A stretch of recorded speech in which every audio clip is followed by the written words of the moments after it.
یہ پورا دور تھا جو کامیڈی تھی مسلمانوں کی اور ٹریجڈی کا دور. اب آپ دیکھ لیں جو کچھ کے ہو رہا ہے معاشرے میں اور جو کچھ کے چل رہا ہے. یہ اس لیے تھا کہ کفر، اس کی رسومات، جس چیز سے اس کا اظہار ہوتا ہو دور رہیں.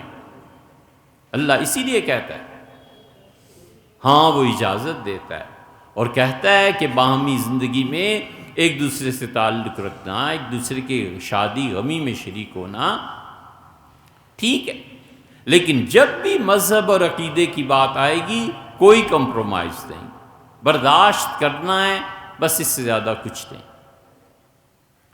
یہ جو تحریکیں اٹھتی ہیں وحدت ادیان کی کہ سارے لوگوں کا دین ایک ہی ہو جائے، ہمیشہ ناکام اسی لیے رہی ہیں کہ یہ دونوں چیزیں مل ہی نہیں سکتی. مومن آدمی شرک کبھی نہیں کرے گا اور مشرک آدمی توحید پہ نہیں آئے گا. ندی کے دو کنارے ہمیشہ دور ہی رہیں گے. یہ چلے ان تحریکوں پہ، حل اس کا صرف اتنا سا ہے کہ برداشت کرنا ہے، اور مسلمان ہمیشہ برداشت کرتے رہے. ہندوستان کا پیسہ ادھی پہ لگاتے رہے، مغل باہر سے آئے تھے لیکن یہاں سے جو کمایا یہیں لگایا. بڑی بڑی عمارتیں قائم کیں، تعلیمی ادارے قائم. مغلوں کے ہاں تعلیمی ادارے یہ مساجد ہی ہوا کرتی تھیں.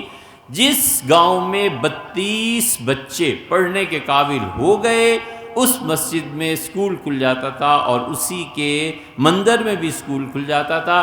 ہندو بچے ہمارے ہاں آتے تھے فارسی پڑھنے کے لیے، ہمارے بچے ہندوؤں کے ہاں جاتے تھے میتھمیٹکس پڑھنے کے لیے.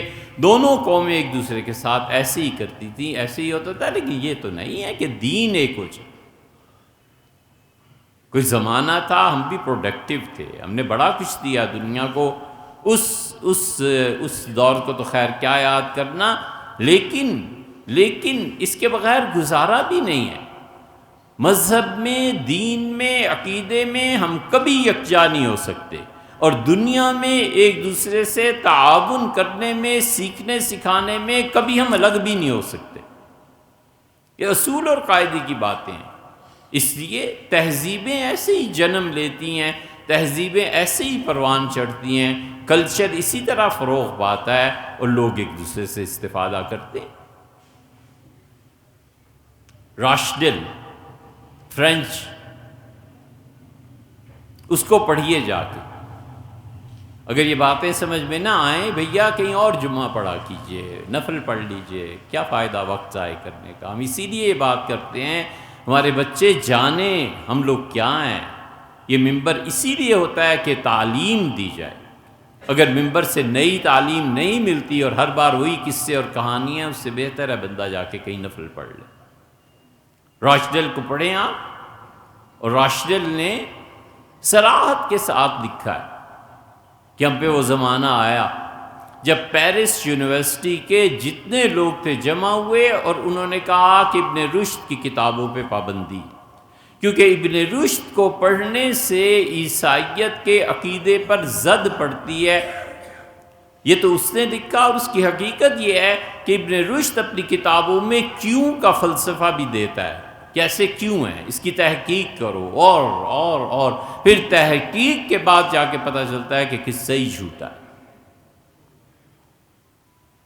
ارسطو کے جتنے شراح ہیں، ارسطو کے جتنے شارحین ہیں، سب سے بڑا آدمی یہ ابن رشد ہے. ابن رشد کے کیا کہنے. ابن رشد اور ابن عربی کو ان کے والد نے بھیجا تھا کہ جاؤ ابن رشد کے پاس.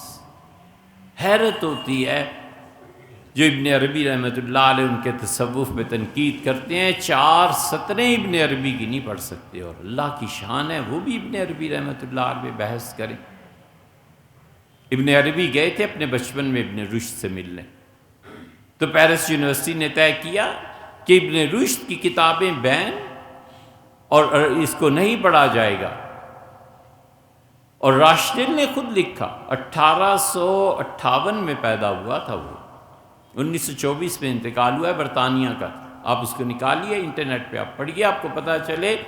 اس نے اقرار کیا، اس نے کہا جب اگلی نیکسٹ جنریشنز آئیں تو انہوں نے کہا بھئی ابن رشد مسلمان تھا ٹھیک ہے، لیکن اس کو پڑھے بغیر گزارا بھی نہیں ہے. یا تو ہم ابن رشد کو چھوڑ کے اپنی آئندہ نسلوں کو جہالت اور گمراہی پہ ڈال دیں، اور یا پھر ہم اسے مسلمان ہونے کی حیثیت سے اس کے پڑھیں، اسے قبول کریں اور اپنی اگلی نسلوں کے لیے علم حاصل کریں۔ تو چنانچہ انہوں نے اس کی کتابوں کو اجازت دی، اور اس احتیاط کے ساتھ کہ جب اسے ڈگری دیتے تھے تو قسم کھلاتے تھے، حلف اٹھاتے تھے وہاں کے اسٹوڈنٹس کہ ہم اس علم کو سوائے خیر کے اور کسی چیز کے لیے استعمال نہیں کریں گے۔ لیکن کون حلف کی پابندی کرتا ہے؟ پھر ابن رشد پھیلے، اور ابن رشد نے جو فکر کو عام کیا یورپ میں اور ان علاقوں میں، اس سے بھی عیسائیوں کو خود عیسائیت سے بیزاری پیدا ہوئی، اور ہم اب، انہوں نے اس وقت ہم سے استفادہ کیا، ہم اب جو کر رہے ہیں ہمارے سامنے۔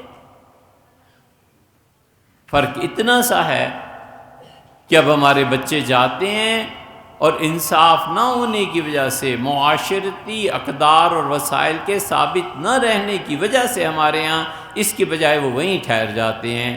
ان میں سے کچھ اللہ کے بندے آتے اور ہمارے ممالک میں آ کے اس تعلیم کو، ان چیزوں کو، تعلیم کا وہ حصہ کہہ رہے ہیں جو اب ہمارے مسلمانوں کے پاس نہیں ہے، اس کو تعلیم کے بجائے ٹیکنالوجی کہہ دیجئے، اس کو یونیورسٹیز کا وہ نصاب کہہ دیجئے جہاں مذہب سے زیادہ آج کی موجودہ حالات پر بحث ہوتی ہے، وکالت ہے، فلسفہ ہے، علم ہے، ٹیکنالوجی ہے، سائنس کی نئی نئی چیزیں ہیں، میڈیکل ہے۔ ایسی ادارے، ایسی یونیورسٹیز ہمارے یہاں آ کے ہمارے مسلمان بچے اس کی آغاز اور ابتدا کرتے، کمال کی بات ہو جاتی۔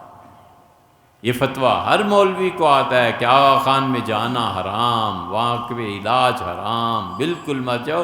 اے حضرت، آپ آغا خان کی بجائے کوئی اور اپنا ایسا ادارہ قائم کر کے کہیں کہ وہاں نہ جاؤ، ہمارے یہاں آ جاؤ۔ وہ تو توفیق نہ ہوئی، پچھلے 40 سال سے توفیق نہ ہوئی، بس فتوے ٹھیک ہے، دنیا کدھر جائے؟ اس لیے جہاں تک عقیدے کا تعلق ہے، کوئی کمپرومائز سے، عقیدہ ہمارا اپنا، تمہارا اپنا، اور دنیاوی تعلقات، اس میں لین دین ہے، اس میں سیکھنا ہے، اس میں تعلم ہے، تعلیم ہے۔